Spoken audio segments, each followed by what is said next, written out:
everybody. Welcome to the Break It Down.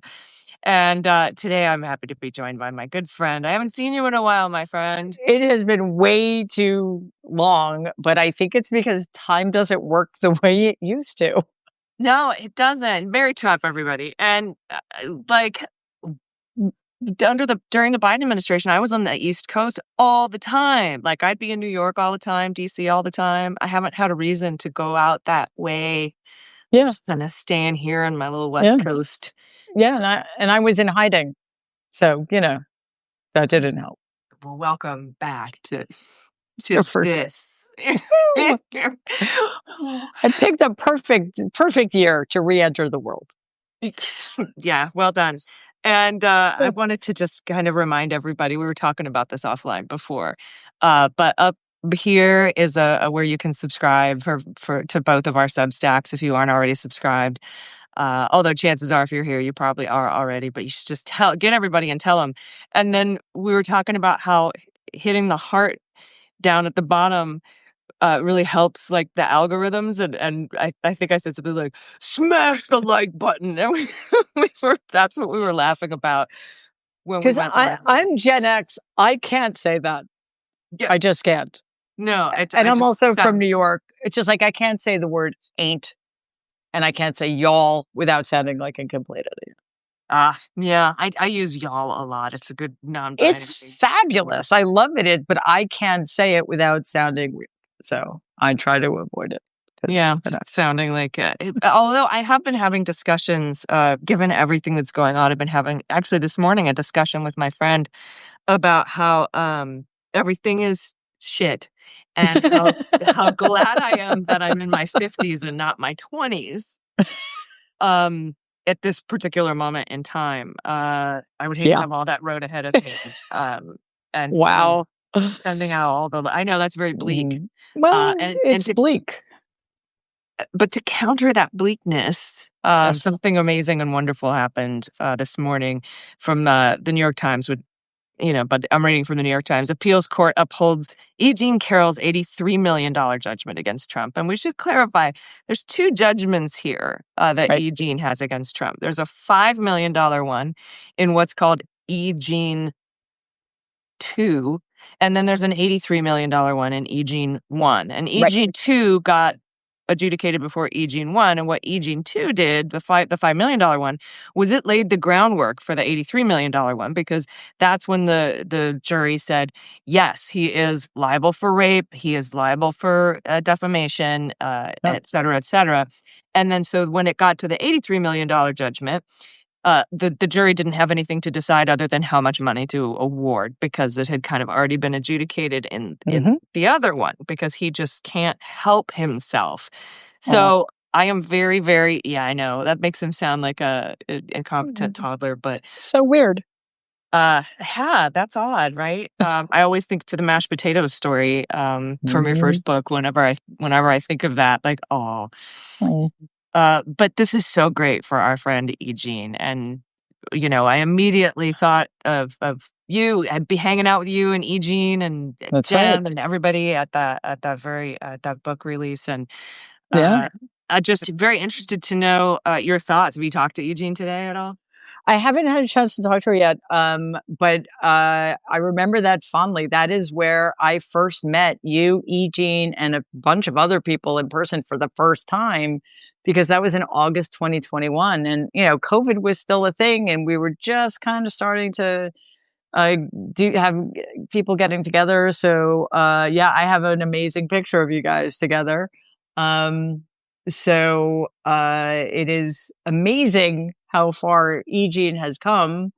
It's amazing we've all survived, quite frankly, but E. Jean in particular, somebody we're both extremely fond of. Between what she and Robbie Kaplan have done in essentially being the only person I'm aware of on the planet to hold Donald accountable in such a way, because he was found to have defamed her, yes, but he was also found by a jury of his peers he was found liable for raping her. Just having accomplished that is amazing. And then on top of all of that, at the age of 81, for the first time in her life, a lifelong writer, a brilliant writer, to get her book on the New York Times bestseller list while all of this other stuff is going on. The documentary about her trial just premiered at Telluride. I mean, all this amazing stuff is going on, and she deserves every single bit of it. And something else to warm your hearts, everybody. There's such a thing called carried interest over time. Donald owes her about $88 million, but that was when those judgments were rendered. He's going to have to pay her interest too. So what you and I were talking about earlier as well, what's the Supreme Court going to do? Because we know that that's the next step. Donald is taking this to the Supreme Court. And I don't think that this is typically the kind of thing the Supreme Court gets involved in, is it? Not usually, but they've been especially ring-wraithy this past couple of years. Yes, I have. And just this morning, they used the emergency docket to keep the FTC commissioner out of her job and to say that it's totally okay to have a papers please based on race and language and, hanging around places that are low wage kind of jobs. While we litigate it. They did this with the tariffs thing too. They've done it with like a zillion different things using the emergency docket to say, no, go ahead for now and continue with little to no explanation. And that's where we're all sort of like scratching our heads. Like, okay, is it because you think status quo means after he's fired the FTC commissioner, or is it because we don't even know why? There's been so little explanation. And so we're all just sort of left guessing and waiting. And in the meantime, the Trump regime gets to do whatever the fuck it wants to whoever it wants. And it's very, very frustrating. And we feel very at the mercy of this Supreme Court in all instances. They're the ones who stopped the trials against Donald Trump in 2024 before the election. Mm-hmm. And so here we are. But I said yesterday I just started a video podcast on the Midas Touch network. And I was like, the thing that I'm holding on to is the jury, all the federal grand juries that are saying, no, we're not going to indict any of these people that Trump is trying to bring trumped up charges on. So I try to find the silver linings, but we're almost like we're running out of them.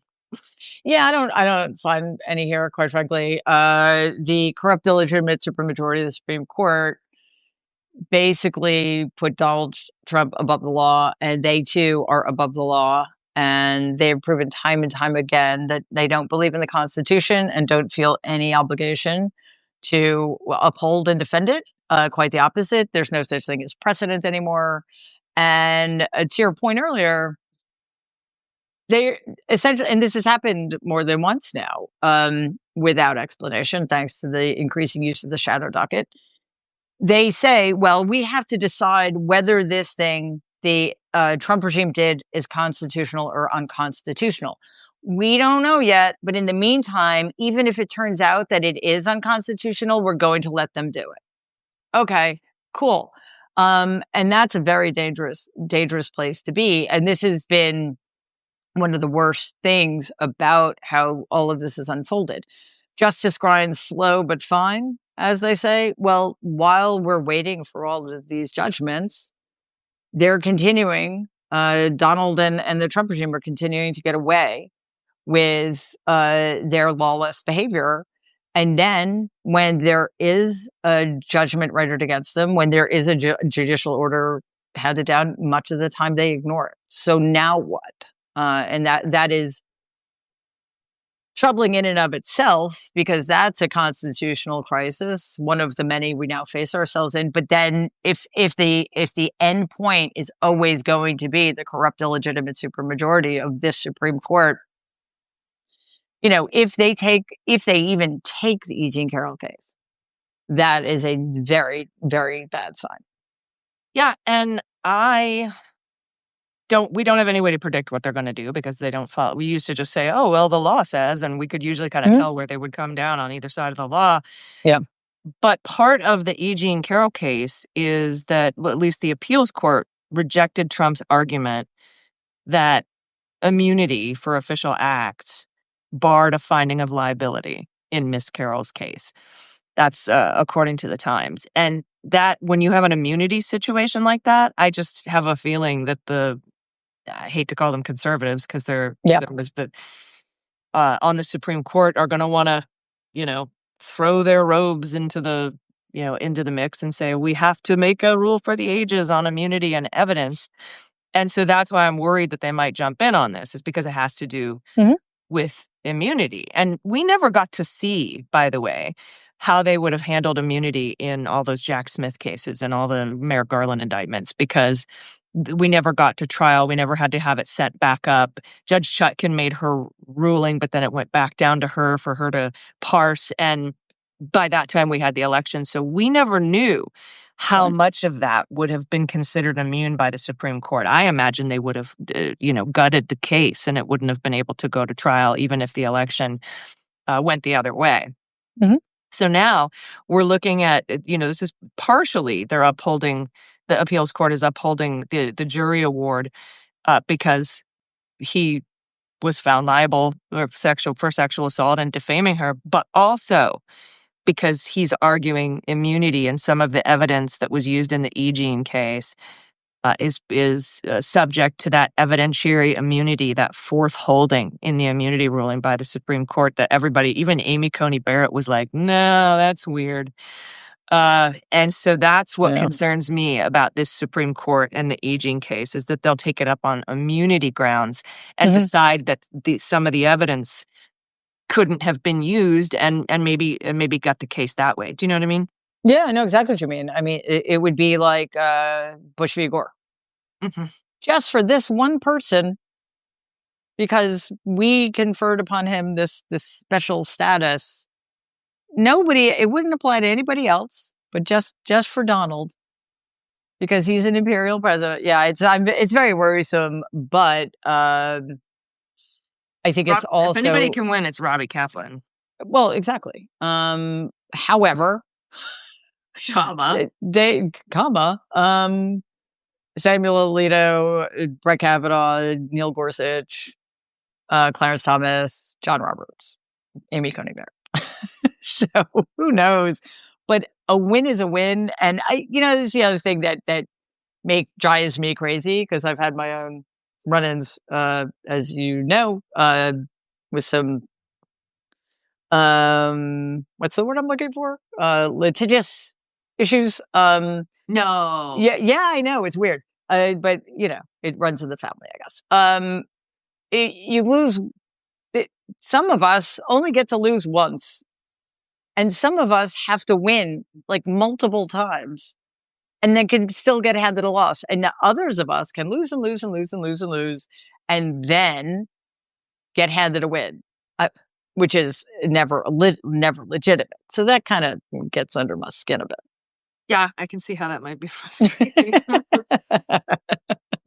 It'll be interesting to see what Supreme Court does, though, because as I said, Amy Coney Barrett was against the evidence part of immunity, which basically said even if if there's any evidence that they want to introduce at court that could be subject to immunity, then you can't use that. But also, like at the time, he didn't have the immunity yet. No, so it's retroactive, and that's another part of this that I just find deeply suspect. Right. I think what he's going for is when he defamed her, he was the president. And so, but if Barrett doesn't go for it, then it's up to John Roberts, because if he's going to go with the immunity positive ruling, then it's 5-4 instead of 6-3. Yep. But we'll see if he jumps over to the other side. I don't trust him to do the right thing ever anymore these days. And somebody else brought up in the comments something that Donald said this morning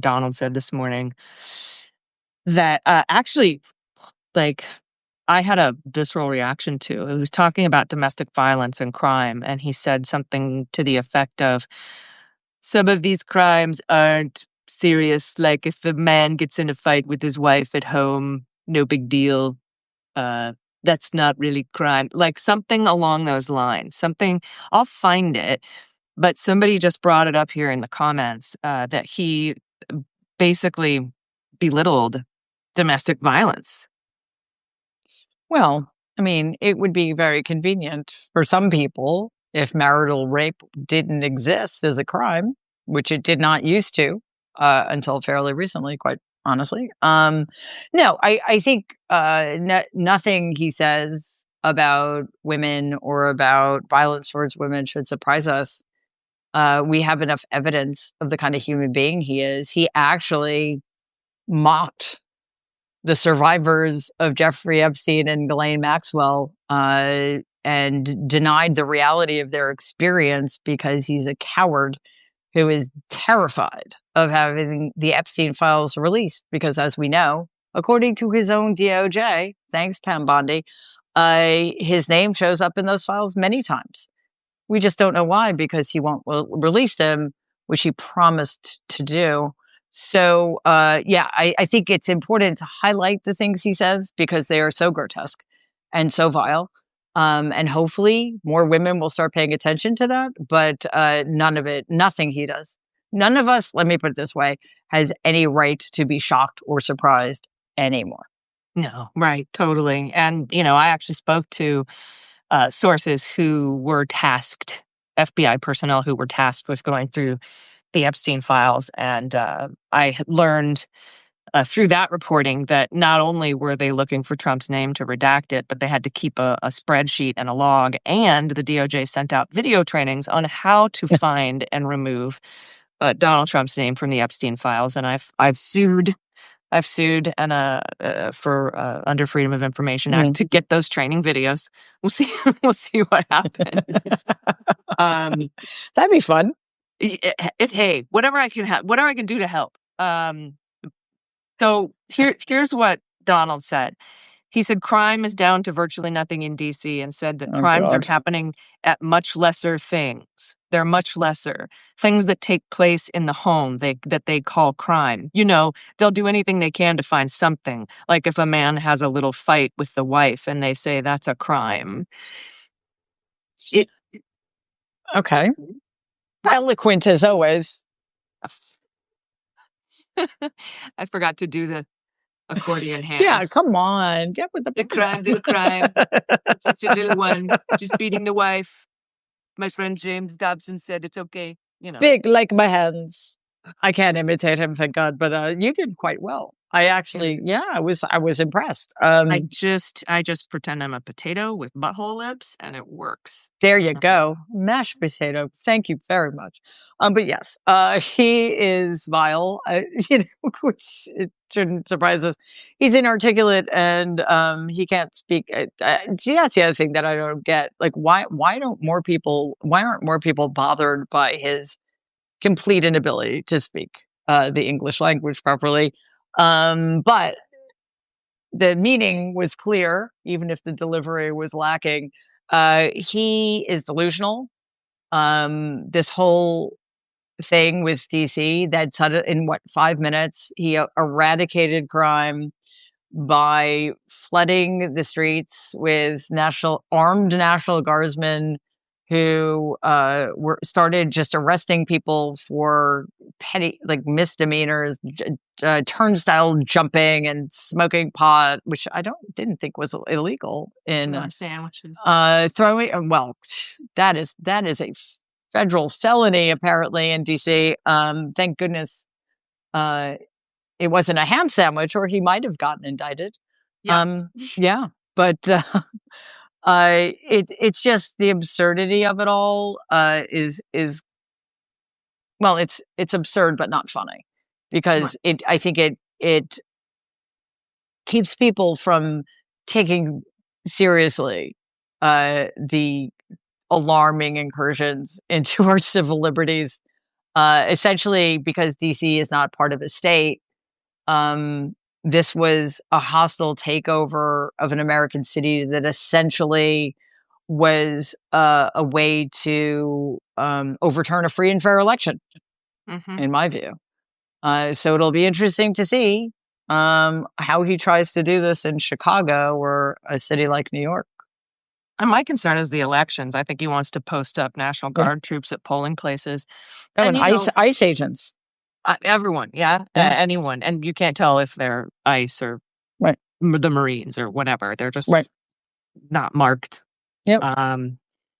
And, of course, there are some folks that have pointed out that it's illegal to post up National Guard troops and military at polling places unless you're trying to put down an armed people with arms who are trying to prevent voting, which is actually them. So maybe he'll send out the National Guard troops against the Marines. I don't know. Yeah. But everyone said, "Oh, it's illegal. It's illegal. That's illegal. He can't do that. That's illegal." I know, but he can't change the name of the Department of Defense. That's illegal. He has. It's done. And then it has to be litigated for 18 years. So when it's a one-day election and it's at the polls, and you can't sue, you can't get standing until you've been harmed, right? Until you've, been scared out of voting. It doesn't take back what happens on that day. If you might sue and say there were armed National Guard troops at my polling place and that's illegal, and maybe in 6 years you'll get a ruling, unless the shadow docket kicks it out, that says, "Oh yeah, that was illegal. Sorry." It's a one-day thing. I don't know. I'm concerned about that. Why do people think that whether something's legal or illegal matters anymore? I mean, we need to get with the program, because you're right. The harm done is done. And then it's just a question of figuring out, okay, well, was it illegal and is there going to be a punishment? But the crime has been done. Mm-hmm. And we know that the courts are siding with the criminals by allowing the harms to continue, even when it's still being adjudicated, allegedly. So yes, an election, first of all. I mean, there are a couple of things that we can hope for. National Guardsmen, just like any other member of the military, understands that they cannot follow illegal orders, right? So hopefully more National Guardsmen and active military will start to understand that ahead of time what they are within their rights to object to and refuse to do. Okay. Second thing, obviously, the issue then becomes ICE agents. ICE is wholly in the pocket of Donald Trump. And these are brown shirts. These are the thugs who help keep the Nazis in power, because they'll do whatever they're told to do. They're masked. I don't think most of the people who show up as ICE agents are actually qualified to be. Not that it takes much, but I just think they're just volunteers. What's that loser's name? Dean. It's a Superman. Dean. Yes, he's volunteered to join. Oh, okay, cool. So I have no doubt in my mind that ICE agents, because they don't care if the orders are legal or not, they're not bound by the same strictures as National Guardsmen and active military. They will be deployed. My God, what a word! To police polling stations, to intimidate voters of color, particularly, et cetera, et cetera. Now, the question then is, what are blue state governors going to do about it? And that's where it's going to get interesting / scary / I don't know. But I think that's where when we're going to find out if the blue state governors understand that it is they who are holding the line here, because it certainly isn't congressional Democrats. Right. It's mayors of blue cities and red states. It's blue governors, blue state governors. Yeah. Sherry asked, what are we going to do? I'll tell you what I'm going to do. I am going to take my privileged white ass to the polls, because I am less likely to be intimidated and hurt. I'm going to cover up my tattoos and take out my nose ring so people know I'm not a shit lib or whatever they call us. Oh, you're so woke. My God. My super wokeness. I'll wear some mom jeans and don't. a PTA shirt or something and be like, I'm here, I'm here to vote. Wear a cardigan. Wear a cardigan and loafers. My glasses chain Yes, that I love. exactly. And I'm going to tell all of my very privileged friends who have less of a chance of being intimidated at the polls that we have to turn out. We have to turn the fuck out and do this for those who are the ones that are going to be intimidated at the polling places. It's by far the least I can do, right? And I mean, what was it? 53% of registered white women voters voted for Donald Trump. We got to stop that. But of course, in the midterms, and again, elections are run by states. So when I talk about, these troops being posted up at polling places, I am by no means telling people don't bother voting. It's the opposite. The opposite is show up and vote extra. Just once. Right, but hard. Strongly. Vote strongly, with tears in your eyes. Sir. Sir. And I mean, what else can we do? That's, and I get up every day, you get up every day, we read the news, we talk about things, we use our megaphones and so there's that. But there's all sorts of little tiny things you can do to make life a little bit harder for the fascist regime, and it's death by 1,000 paper cuts. And so there's great blogs like yours, The Good in Us. You can go to Chop Wood, Carry Water by Jess Craven, and she gives you practical solutions. On the Daily Beans every day, I have a good trouble segment to help just push back in these tiny little ways. And, be a subversive provocateur and do everything that you can. And I will tell you, there are tons of people still working within the federal government that are doing things to that end as well. And so we have to keep thanking them. But that's my plan, is to get as many people to the polls who aren't or won't be a target of this regime. And just, fingers crossed. That's kind of, I don't know what else to do. Because some people are like, Civil War. And I'm like, look, man, this is not the 1700s where we all kind of have the same muskets. Okay, you can't win against the United States military. Well, and also, what are the sides, really? I mean, there are people in red states who are on our side, and vice versa. Like, how do you divide it that way? I mean, it would be same thing with the Civil War that happened already. A lot of innocent people, because they were in the wrong place and were enslaved human beings, got hurt, killed, because they were in the wrong place and in the wrong side, proximity wise. So it's like, so how do we even do that? Right. And it's not going to end well for anybody. And you're right. Like, who wins that? Let me think. Whoever's controlling the military. So we need to come up with more creative solutions and safer ones. I'm not saying that it's going to be easy or smooth, and I'm not saying that people won't get hurt, because they might. But everything's at stake here. They're literally trying to kill us with diseases that we'd almost eradicated, and by destroying agencies like USAID, they're killing the economy. They're killing actual human beings by withholding aid. So it's here. So let's plan accordingly. And I agree with you. We need to get people to the polls. We also need to plan a counter strategy to protect people against the thugs at ICE, who will have no problem showing up. And I think we also need to encourage, somehow wake up the congressional Democrats and let them know that we need them, whether they have made themselves irrelevant or not. They need to start playing and winning the messaging war.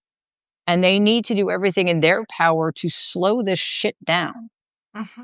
so that we can start making more inroads. And if they're not doing that, then they need to retire or they need to be primaried. Yeah, agreed. And what I do to that end is that I provide constructive criticism when they aren't Mm-hmm. doing the right thing, and I provide praise when they do. Yes. Very, very recently, Chuck Schumer, who I've publicly criticized quite a bit, found a provision in the Emergencies Act that says on tariffs, if you use a national emergency or a fentanyl emergency to impose tariffs, that you can, in the Senate, even if you're in the minority, force a vote once every 6 months on the tariffs. And he found that, and he's going to use that. He's going to use that to force a vote on the tariffs. So good, very good. Yeah.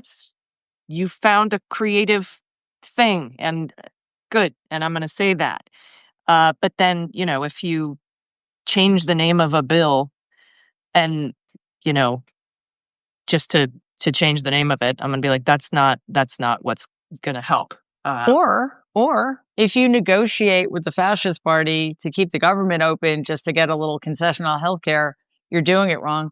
Sorry, shut it down. Yeah.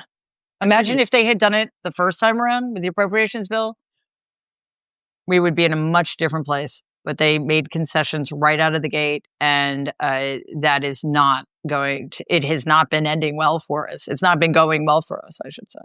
Yeah, no, that continuing resolution. So we have a filibuster, right? And you'd have to overcome the filibuster in order to get the bill to be able to be voted on by a simple majority in the Senate.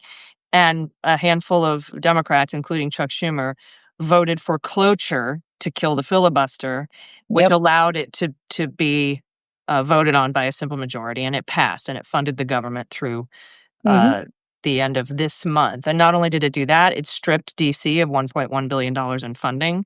That's the right. Senate was like, we'll pass a separate bill. And they did, but then Mike Johnson won't touch it. So that's, what kind of allows Trump to put his boot on the neck of Mayor Muriel Bowser with regard to crime prevention and all that stuff. So I have spoken, I'm a former federal government employee. I've spoken to multiple federal government and current federal government employees. I've talked to the alts, alt NOAA and alt national parks and all that. And the consensus is, do not fund this government without getting something in return, something substantial in return, like funding USAID or just funding whatever Congress has appropriated. Yeah, exactly. But what is the guarantee that the Republicans are going to stick to that? Because the Republicans can just say, well, we decided that we're going to abdicate all of our constitutional responsibility and just entirely give up the constitutional power we have because. So these people are not to be trusted. I've been saying this since 2020. I'm not alone, but we need to keep saying it. You don't make common cause with fascists ever, even if you think it's for a good reason, because it normalizes them and it empowers them and it helps them do their worst. Okay. Yeah. Because somebody just said no deals. And I'm like, well, these aren't really deals. They're demands or shut it down. Right. But I'm for shutting it down. It's broken and nothing's getting, none of the money is being appropriated properly anyway. That's right.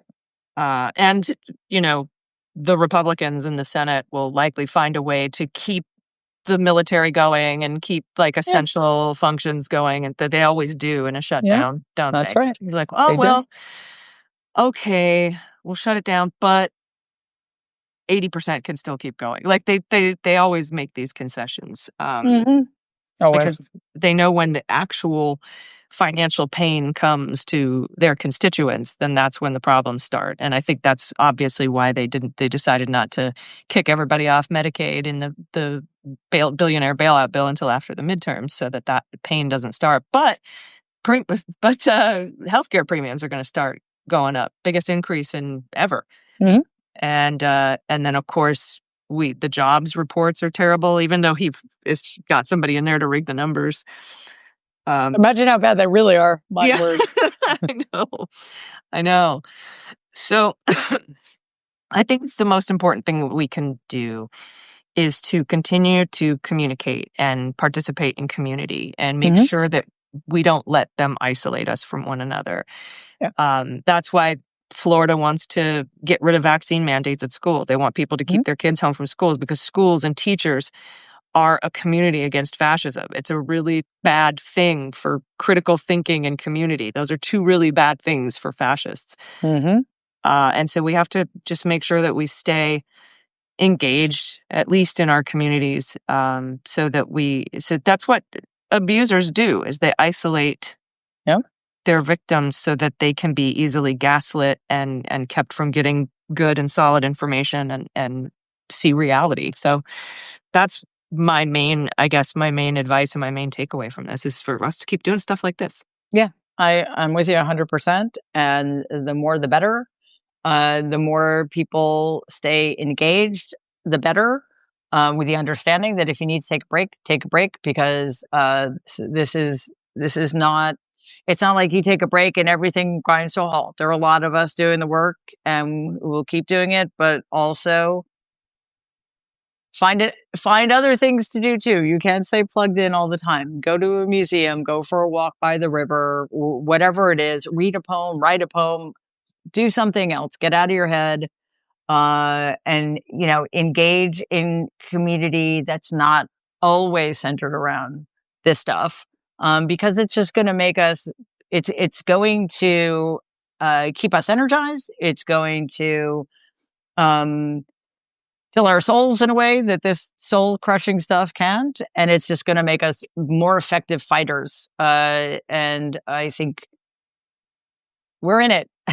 So we're in it. And this is a long-term project. So let's take care of ourselves and each other. Agreed. And one last comment, somebody said, why do we pay taxes if it goes to this terrible stuff? Reason one is because you'll go to jail if you don't pay your taxes, and you'll end up owing more than you originally owed. But that shouldn't stop you from calling your governor up and talking about soft secession. Have your governor do it. I agree with that 100%. Have your governor be like, I'm sorry, if you're not going to appropriate funds as Congress says under the Constitution, we can't send you this money. And see, at least the conversation's been opened. I've been talking about it for a long time. Stop sending our money. Yep. And then somebody called it, somebody gave it a name, soft secession. I'm like, all right, I like it. I like it too. And I'm all for it. Let's do that. I'm not sure legally how it would work, but that's not up to me. That's up to the governors and the attorneys general and the people who went to law school. That's right. And there are a lot of them, apparently. Yes, very many. Anyway, it's so good to see you, my friend. Me too.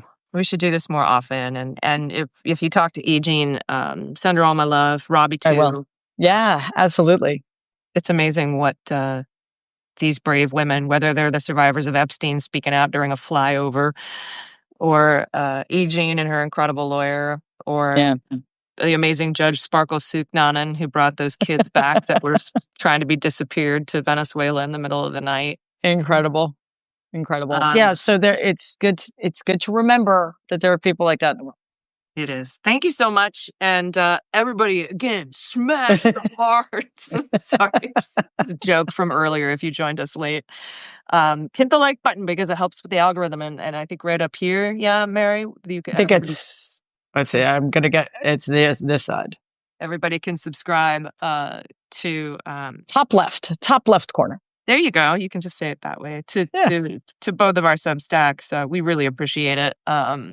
It helps. It really, every little bit helps. And just you being here, all of you is an act of resistance. So we thank you for that. Yes. Thank you, my friend. It was great to see you. And thanks to everybody watching and commenting. This is a blast. Yeah. We'll see you again soon. Yeah, I'll talk absolutely. to you later. Awesome. All right, everybody. Bye. Bye.